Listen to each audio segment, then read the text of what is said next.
Olá, meus amores, muito bom dia para você que acordou cedinho e já está aí preparado para a nossa aula, né? Muito bom dia! Hoje é sexta-feira. E o que que nós temos hoje? A nossa terceira aula da disciplina de língua portuguesa, para encerrar aí a semana, né?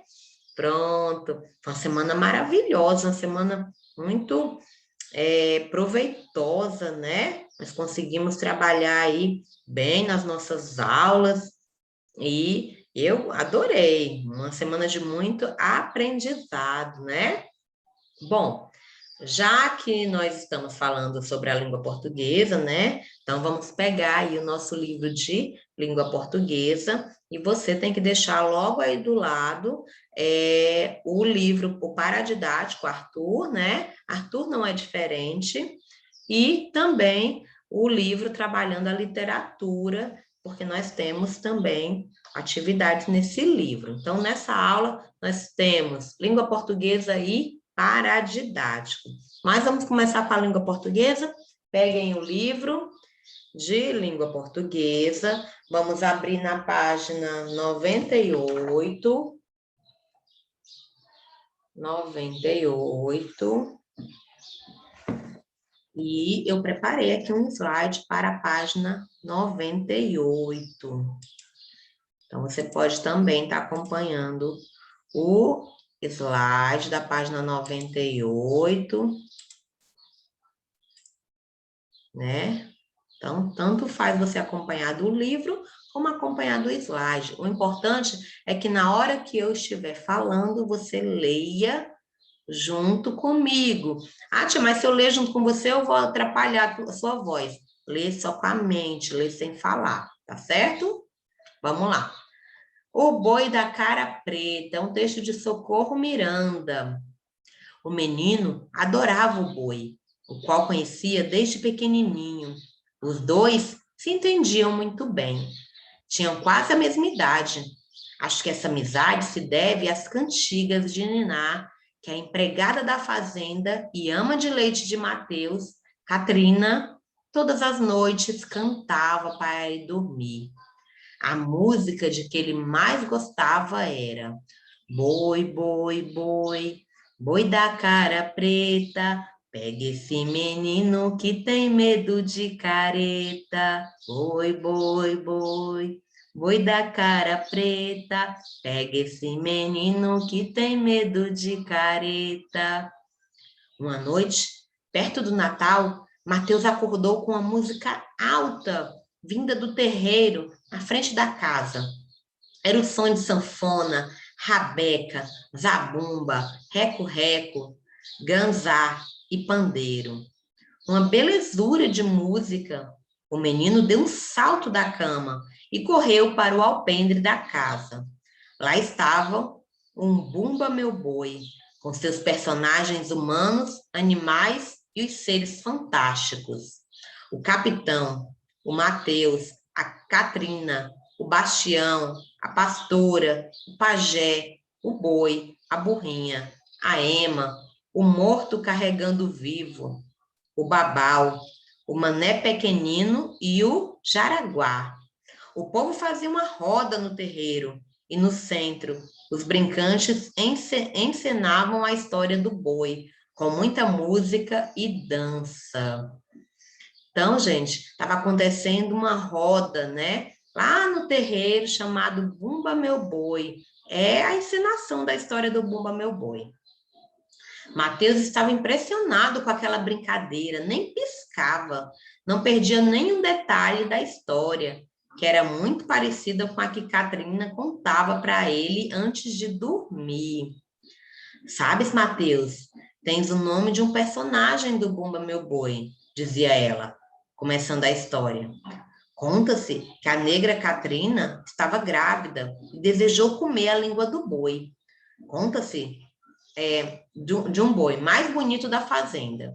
Então pediu ao seu marido Mateus que matasse o boi. Mateus foi falar com Baixão, vaqueiro, seu amigo, para ajudá-lo. Mataram o boi e levaram a língua para Catrina.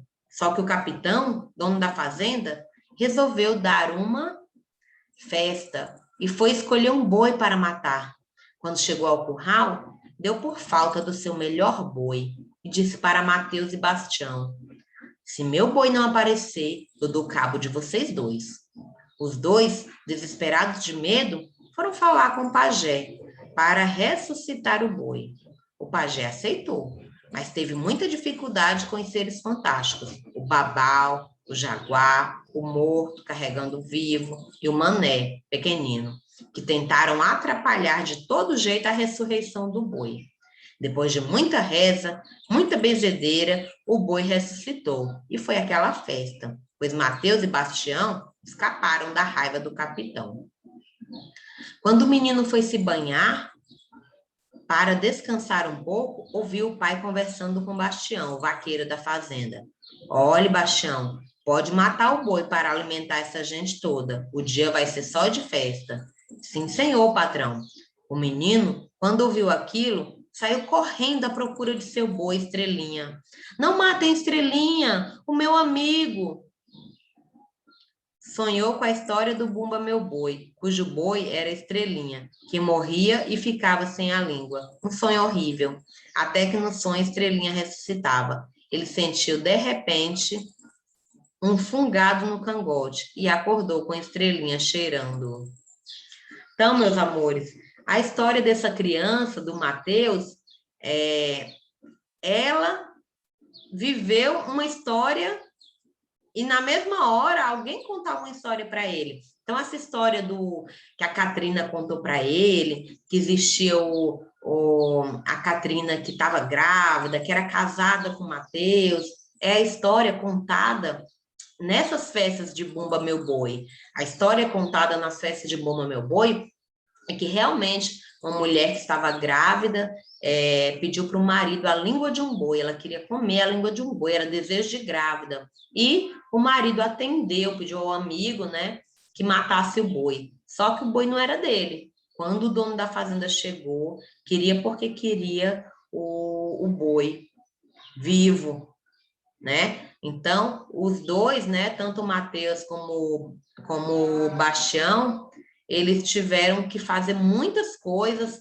para poder ressuscitar o boi para não levar bronca do patrão. Mas, claro que tem uns personagens nessa história que vão atrapalhar os dois. E a negra Catrina, que sempre contava, né, essa história para ele, ela pegava ela sempre contava essa história para ele, só que ele acabou fazendo, sabe o quê? Como ele tinha o mesmo nome do personagem, a Catrina, que era a ama de leite dele, também tinha, e também tinha o boi, enfim, ele tinha vários personagens da história que viviam realmente com ele acabou sonhando que aquilo ali era verdade. Ele acordou, né, morrendo de medo, porque o boi, a Estrelinha, era seu melhor amigo. Mas graças a Deus foi tudo um sonho. E o Mateus, né, ele acordou com o fungado aqui no cangote da Estrelinha cheirando ele, né? Gostaram da historinha? Hein? O que vocês acham da historinha aqui? Bom, eu gostei, né? Vamos para o vocabulário, porque sem o vocabulário nós não vamos entender, né? Então, nós temos aqui uma parte que é estudo do vocabulário na página 100. A gente identificar as palavras difíceis, porque identificando as palavras difíceis a gente consegue entender melhor o texto. No vocabulário nós temos a palavra alpendre. O Mateus corre para o alpendre. O que é o alpendre de uma casa? É a cobertura suspensa por cima da porta principal de um edifício para abrigo do sol, da chuva, ou simplesmente para ornamentar, para deixar bonito o lugar. Então, toda casa, assim, geralmente fazenda, tem um alpendre, que é tipo uma varanda, tá? Isso é alpendre. O Mateus, ele correu para ver a festa lá do alpendre. Lá dava para ver melhor, né? Porque é um lugar aberto, só é coberto. Mas ele é aberto dos lados, as laterais, não tem parede. Então, lá dava para ver melhor. Benzedura. Então, o que que é benzedura? Vocês viram que eles tiveram que fazer muita reza e muita benzedura para fazer o boi ressuscitar. O que que é benzedura? Ato ou efeito de benzer, né? Brincantes, participantes de grupo folclórico. Quem veio para essa festa foram os brincantes. São participantes do grupo folclórico que todo ano se reúnem para a festa do Bumba Meu Boi. Então, todo ano existe essa festa do Bumba Meu Boi e tem os brincantes, que são as pessoas que vêm para assistir a história, para dançar, para fazer essa encenação. Terreiro, o que que é o terreiro? É o pátio em frente das casas principais das fazendas. É lá onde acontecem as festas, as danças. Numa fazenda tem o terreiro, que é um pátio na frente dessa casa, né? Com essas informações, vocês vão conseguir responder a página 100. E da página 101 é o tanto, a página 101 é o que você aprendeu desse texto, que está super simples, né? Já contou aqui para você, mas é claro que você vai dar novamente uma lida, né? Para responder também a página 101, né? Mas vamos continuar aqui? Vamos trocar de livro, né? Vamos lá para a história do Arthur. A história do Arthur, nós fizemos aí, lemos até a página 4, né? Onde o Arthur estava muito preocupado, o Arthur, que ele tem uma deficiência visual, e ele estava preocupado porque ele ia mudar de casa. Vamos ver aqui o que vai acontecer? O pai dele falou que ele relaxasse, porque todo mundo ia gostar dele, né? Mesmo assim, Arthur ficou ansioso, aguardando o dia em que iria para a nova escola, né? O dia da mudança chegou, todos os móveis e utensílios embalados seguiram no caminhão da transportadora, enquanto Arthur, Lupe e seus pais seguiram de carro para sua nova cidade e sua nova casa. A cidade para a qual Arthur mudou-se era pequena e muito tranquila. Tinha poucos habitantes e quase todos se conheciam. Não foi tão difícil ficarem sabendo da sua chegada e que ele era cego e tinha um cão-guia. Logo que tudo estava organizado, Arthur foi se agradando de sua nova casa, mas seu coração estava um pouco apertadinho, pois não sabia como seria recebido na sua nova escola. O dia tão esperado chegou. Seu coração batia forte, acelerado, pois tinha medo de ser rejeitado pelas outras crianças, pelo fato de ser cego. Ao chegar na escola, todos o olhavam com admiração. Não só porque ele era cego, mas por haver um cão na escola. Arthur não podia ver, mas podia sentir que havia um ar de surpresa e espanto. Porém, manteve-se forte e corajoso, até sua professora levá-lo para a sua nova sala de aula. Ao entrar na sala, os seus coleguinhas o aguardavam surpresos.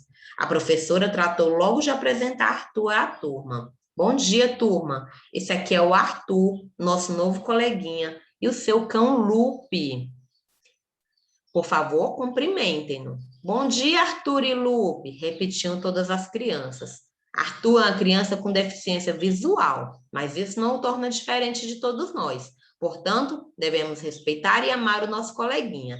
Bem, Arthur, você sentará bem aqui na frente. Arthur sentou-se em uma cadeira e Lupe ao seu lado.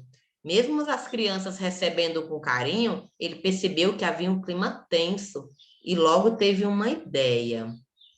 Então, gente, é claro, a gente continua na próxima aula, nós lemos até a página 7, aí onde ficou, o Arthur teve uma ideia para tirar aquela parte tensa, né, das outras crianças. Ficou todo mundo muito tenso, né, ao ver aquele cachorro na sala. Ficou todo mundo, nossa, um cachorro na sala, né? Por que tem um cachorro na sala? Na verdade, meus amores, o cachorro, o cão-guia, o deficiente visual, Alguns deficientes visuais utilizam o cachorro e ele é de grande importância, porque como o nome diz, ele é um cão guia. Ele guia o deficiente visual, ele é preparado para isso. Por isso que hoje eu preparei algumas curiosidades sobre um cão guia, para a gente falar sobre o Arthur aí, sobre a deficiência visual e sobre o cão guia, para que serve, certo? Então, separei aqui algumas curiosidades, eu quero que vocês acompanhem aqui comigo. Adoráveis, inteligentes e super companheiros, saiba um pouco mais sobre os cães adestrados especialmente para orientar pessoas cegas. Então, algumas curiosidades sobre o cão-guia. O cão-guia, que ele está ali para guiar o deficiente visual. Então, às vezes, a gente pode surgir algumas dúvidas. Tia, eu posso brincar com eles, com o cão-guia? Vamos dizer que nós temos um Arthur na sala. Nós temos uma criança com deficiência visual. E essa criança, ela traz um cão-guia. Tia, eu posso brincar com ele? Apesar de serem super fofos e dóceis, não devemos brincar com o cão-guia e muito menos oferecer qualquer petisco, qualquer comida para ele.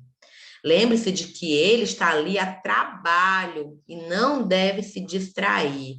O cão-guia ele está ali responsável por ajudar a criança com deficiência visual. Então, a gente não deve brincar com ele, apesar dele ser super fofinho, né? E dócil. Eles são dóceis, eles não machucam as outras crianças, mas a gente não deve fazer, ele está trabalhando. Então, a gente não deve fazer com que ele se distraia. Na dúvida, pergunte para a pessoa com deficiência visual se aquele é um momento adequado para interagir com o animal. Então, se você, pode ser que o deficiente visual, ele vá te dizer qual é o momento certo para fazer um carinho, né? Mas na maioria do tempo, ele tem que estar atento ali ao trabalho dele, que é cuidar, guiar o deficiente visual, tá bom? Outra pergunta. Ninguém pode proibir. Outra coisa, né? Pergunta não. Ninguém pode proibir a entrada do cão-guia. Por que que o cão-guia entrou na sala de aula, na sala do Arthur? Porque ninguém pode proibir a entrada do cão-guia na sala de aula, ou até mesmo no ônibus. É porque não é muito comum. Nem vocês têm muita idade de ter andado muito de ônibus, e nem é muito comum a gente encontrar cão-guia no ônibus, mas o cão-guia ele tem ali no meio do ônibus, na parte do meio, um lugar para o cão-guia. É na parte do meio do ônibus ali, um lugar assim bem largo, onde é para o cadeirante ali, e ao lado tem uma cadeirinha que às vezes você precisa só baixar a cadeirinha assim, ó, o assento da cadeirinha, ali ao lado tem um lugar com cinto de segurança, e ali também tem um lugar de você colocar o cão-guia. O cão-guia sempre tem que estar ao lado do deficiente visual. E é proibido impedir a entrada do cão-guia em qualquer lugar. A lei número 11.126 de 2005 é clara, a pessoa com deficiência visual, usuária de cão-guia, tem o direito de ingressar e permanecer com o animal em todos os locais públicos ou privados de uso coletivo. Isso inclui restaurantes, táxis, ônibus, supermercado. Portanto, se você presenciar alguém tentando proibir a entrada do bichinho em algum lugar, reclame. Nossos amigos caninos podem entrar sim, é lei, tá? Outra curiosidade, o cão-guia se aposenta? É, porque a tia falou o quê? Que ele está trabalhando. Então, ele se aposenta? Ele fica velhinho e fica aposentado? Sim, o tempo de trabalho do cão-guia é de cerca de 8 anos. Depois disso, ele se aposenta, ele pode ficar com seu tutor. No caso do Arthur aí, ó, o Lupe vai poder ficar com ele, né? Ele pode ser adotado pela família do Arthur, né? Mas ele não vai mais poder trabalhar como cão-guia. Tem que arranjar outro cachorro, né? Outro cão para ser o cão do Arthur, porque ele só pode trabalhar durante 8 anos, tá bom? Então, depois de 8 anos, ele tem que ser aposentado, ele tem que parar de trabalhar. Aí nós temos aí, ó, a imagem do cãozinho sendo adestrado, olha que legal. né? Colocando aí, ó, a, a roupinha dele de cão-guia. Como eles são treinados? Ainda filhote, o cãozinho começa o processo de socialização com famílias voluntárias, que irão ensiná-los a conviver com outros seres humanos. Depois, o treinamento é feito por um adestrador especialista, que ensinará comandos específicos, como desviar os obstáculos e esperar o momento certo para atravessar a rua. Por fim, a própria pessoa que o receberá, o cão-guia, passa por um treinamento com o animal, para aprender a dar todas as instruções. O processo de treinamento é concluído quando o cão tem entre 1 ano e meio e 2 anos de idade. Então, o cãozinho, ele é treinado desse jeito, primeiro por uma pessoa responsável, né? E depois, no final, o próprio deficiente visual vai aprender a adestrar ele também, certo? Que é para dar certo, né, gente?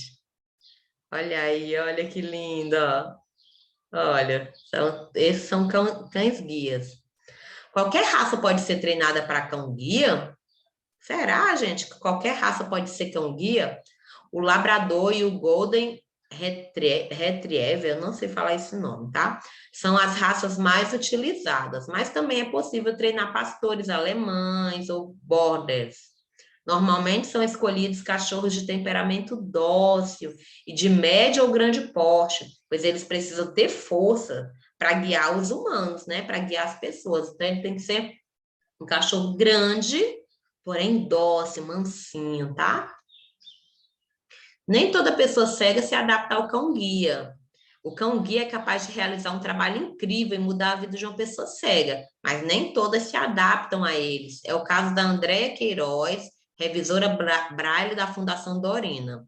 Ela diz assim, ó, como meu tratamento com o cão-guia teve intervalos muito grandes, eu não me sentia segura para ir a lugares novos e passava a minha insegurança para o próprio cachorro. Hoje me sinto muito mais independente com o uso de bengala mesmo, explica.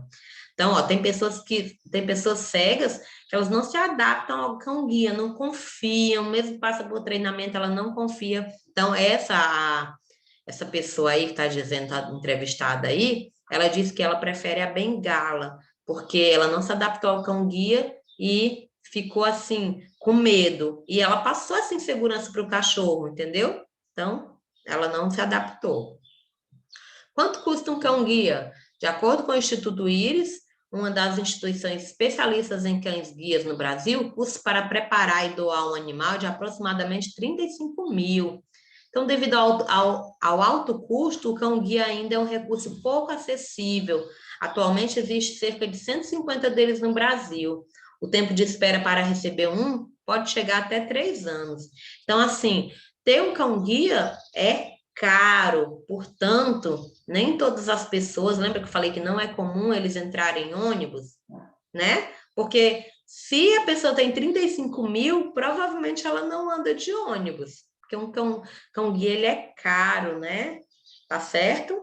Por isso que ele não é acessível, não é todas as pessoas com deficiência visual que conseguem. Tanto é que no Brasil tem cerca de 150 só cães-guias, né? É isso, meus amores. Espero que vocês tenham gostado da aula. Nós temos atividades no livro de literatura na página 18 e 19, falando muito sobre cão-guia, por isso que a tia preparou o slide especialmente sobre cão-guia, tá? Para falar aí do Lupe, o quanto ele ajuda o Arthur, ajudou aí, e esperem que na próxima semana a gente continua para a gente saber qual foi a ideia que o Arthur teve para o resto da turma não ficar tão espantada assim com o Lupe, tá? Bom, grande beijo, fiquem todos com Deus, um ótimo final de semana. Até mais. Tchau.